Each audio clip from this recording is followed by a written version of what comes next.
'రాజా సాబ్' teaser వచ్చింది ఈరోజు. ఆ టీజర్ అనేదానికన్నా ఒక సినిమాలా చూపించేసాడు 'మారుతి'. 'మారుతి' అయితే చాలా సర్ప్రైజ్ చేసాడు. ఈ సినిమా మీద ఎవరికీ నమ్మకాలు లేవు. మా ఫ్యాన్స్ కూడా అసలు 'మారుతి' ఏంటి, 'ప్రభాస్' ఏంటి, వీళ్ళిద్దరి కాంబినేషన్ ఎలా ఉంటుంది? అసలు ఏం చేయబోతున్నాడు 'మారుతి' అని చాలా తక్కువ స్థాయిలో మాట్లాడుకున్నారు ఈ సినిమా గురించి. ఒక రకంగా అది ప్లస్ అయింది. టీజర్ వచ్చేసరికి వాళ్ళకి చాలా షాకింగ్‌గా అనిపించింది. 2 నిమిషాల టీజర్ ఇది. 2 నిమిషాల టీజర్‌లో 'మారుతి' ఏకంగా సినిమానే చూపించేసాడు.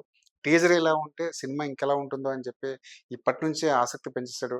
డిసెంబర్ 5న సినిమా రిలీజ్ అవుతుంది. దాదాపు ఒక 5 నెలల ముందే టీజర్‌ని రిలీజ్ చేశారు. ఇంకా ట్రైలర్ ఉంది, పాటలున్నాయి, రాబోయే ఈవెంట్లు చాలా ఉన్నాయి. ఈ టీజర్‌తో 'మారుతి' అందరి దృష్టిని 'రాజాసాబ్' వైపు తిప్పుకున్నాడు. 2 నిమిషాల సుదీర్ఘంగా సాగే టీజర్ ఇది.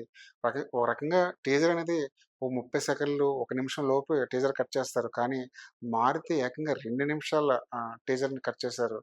ఓ రకంగా ఇది ట్రైలర్‌తో సమానం. ట్రైలర్ ఎంత లావిష్‌గా ఉంటుందో, ఎంత భారీగా ఉంటుందో టీజరే అలా కట్ చేశారు 'మారుతి'. టీజర్‌లో చాలా షాట్స్ అబ్బురపరుస్తాయి. వీఎఫ్ఎక్స్‌తో ముడిపడిన ప్రతి షాట్ వావ్! అనిపించేలా ఉంది.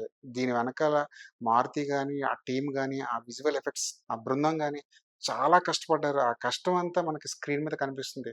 ముఖ్యంగా 'ప్రభాస్' ఎప్పుడైతే 'బుజ్జిగాడు' లో చూసిన 'ప్రభాస్' మళ్ళీ మనకి వింటేజ్ 'ప్రభాస్' అంటారే, ఆ 'ప్రభాస్' మళ్ళీ స్క్రీన్ మీద కనిపించాడు. 'ప్రభాస్' లుక్స్ అన్నీ ఫాన్స్‌ని మెస్మరైజ్ చేస్తాయి. చిన్న చిన్న డైలాగుల్లే 'ప్రభాస్' తన బాడీ లాంగ్వేజ్ తగ్గట్టు, తన మోడ్యులేషన్ తగ్గట్టు ఆ డైలాగులు చెప్పే విధానం 'ప్రభాస్' భయపడుతుంటే చాలా ముచ్చటేస్తుంది. 'ప్రభాస్' అంటే మనకి ఒక యాక్షన్ హీరోనే.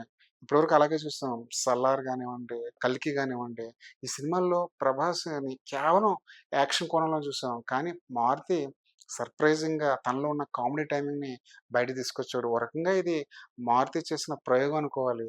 'ప్రభాస్' లాంటి పాన్ ఇండియా స్టార్‌ని పట్టుకొని తనదైన ఒక హారర్ కామెడీ సినిమా తీయడం అన్నది పూర్తి మార్కులు 'మారుతి'కి పడతాయి. 'ప్రభాస్' లాంటి హీరో దొరికితే ఒక మంచి యాక్షన్ సినిమా తీద్దాం అనుకుంటారు. కానీ 'మారుతి' తన బలం ఏంటో దాన్ని పటిష్టంగా నమ్మాడు. మంచి కామెడీ టైమింగ్ ఉన్న స్క్రిప్ట్‌లు రాసుకుంటాడు.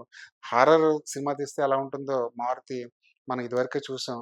'ప్రభాస్' లాంటి స్టార్‌ని తీసుకొచ్చి ఒక హారర్ కామెడీ సినిమా తీయడం అనేది ఓ రకంగా ఛాలెంజ్. టీజర్ చూస్తుంటే ఆ ఛాలెంజ్‌ని 'మారుతి' స్వీకరించాడు. చాలా బాగా పర్ఫెక్ట్‌గా హ్యాండిల్ చేశాడనిపిస్తుంది. వీఎఫ్ఎక్స్‌తో ముడిపడిన స్క్రిప్ట్‌లు రీడ్ చేయడం చాలా కష్టం. ఎందుకంటే ఆ షాట్స్ మేకింగ్ డైరెక్టర్ మైండ్‌లో ఒకటుంటుంది. అది వీఎఫ్ఎక్స్ స్టూడియోకెళ్ళిన తర్వాత మరోలా మారిపోతుంది. మనం చాలా సినిమాలు చూసాం. ఈ మధ్య కాలంలో వీఎఫ్ఎక్స్‌ని నమ్ముకుని సినిమాలు తీశారు చాలా. అవి అమీర్‌పేట్ గ్రాఫిక్స్ కన్నా చాలా అధ్వానంగా ఉన్నాయి. చాలామంది ట్రోల్ చేశారు. చాలా సినిమాలు వెనకడుగు వేశాయి. కొన్ని సినిమాలైతే వీఎఫ్ఎక్స్ మీద మళ్ళీ వర్క్ చేయాలని చెప్పేసి పోస్ట్‌పోన్ చేసుకోవడం కూడా జరిగింది. కానీ 'మారుతి' ఈ 2 నిమిషాల టీజర్‌లో 100 షాట్స్ ఉంటే దాంట్లో మినిమమ్ 60, 70 షాట్స్ వీఎఫ్ఎక్స్‌తో ముడిపడినవే. ఒక్కొక్క షాట్స్ డీటెయిలింగ్ చూడండి. చాలా పర్ఫెక్ట్‌గా సింక్ చేశాడు. ఎక్కడ కూడా అతి అనిపించుకోకుండా, ఎక్కడ కూడా ఓవర్ ది బోర్డ్ ఎళ్ళకుండా చాలా నీట్‌గా ప్రెజెంట్ చేశాడు. ఈ విషయంలో 'మారుతి'కి గాని, టెక్నికల్ టీమ్‌కి గాని 100కి 100 మార్కులు పడతాయి. ముఖ్యంగా 'ప్రభాస్' ఫ్యాన్స్ పండగ చేసుకునే విషయం ఏంటంటే 'ప్రభాస్' చాలా అందంగా ఉన్నాడు. చాలా కూల్‌గా ఉన్నాడు. 'బుజ్జిగాడులో' 'ప్రభాస్' ఎలా ఉన్నాడో, ఎంత కామెడీ టైమింగ్ పండించాడో, అలాంటి 'ప్రభాస్‌ని' మళ్ళీ 'మారుతి' మన ముందుకు తీసుకొచ్చాడు. డిసెంబర్ 5 కోసం ఫ్యాన్స్ అంతా ఈగర్‌గా వెయిట్ చేస్తున్నారు. తప్పకుండా 'ప్రభాస్' ఇమేజ్‌కి తగినట్టే కథని 'మారుతి' తనదైన స్టైల్‌లో తీసుంటాడన్న నమ్మకం అయితే ఈ టీజర్ ఇచ్చింది. అంతేకాదు ఈ సినిమా మీద 'ప్రభాస్', 'మారుతి' కాంబినేషన్‌ని ట్రోల్ చేసిన వాళ్ళందరికీ ఒక చెంపపెట్టులా ఉంది ఈ టీజర్ అని చెప్పొచ్చు. 'రాజాసాబ్' సినిమా గురించి 'మారుతిని' ఎప్పుడడిగినా సరే ఎప్పుడు సమాధానం చెప్పలేదు. తర్వాత చూద్దాం, తర్వాత మాట్లాడుకుందాం అన్నాడు. కానీ తన మైండ్‌లో ఎక్కడో రన్ అవుతుంది. చెబితే మనం కంటెంట్‌తోనే సమాధానం చెప్పాలని. అలాంటి కంటెంట్‌ని 'రాజాసాబ్' టీజర్‌తో మారుతి చెప్పాడు. ఫ్యాన్స్‌కి ఒక పండగ లాంటి ఒక టీజర్‌ని కట్ చేశాడు. టీజర్‌ని కట్ చేసిన విధానం కూడా చాలా బావుంది. 'ప్రభాస్' ఫ్యాన్స్‌కి డిసెంబర్ 5 వరకు వాళ్ళు వెయిట్ చేయడానికి కావాల్సినంత మెటీరియల్ అనేది ఈ టీజర్‌తో మారుతి ఇచ్చేసాడు. మరి 'రాజాసాబ్' టీజర్ మీద మీ ఒపీనియన్ ఏంటో కామెంట్ బాక్స్‌లో కామెంట్ చేయండి.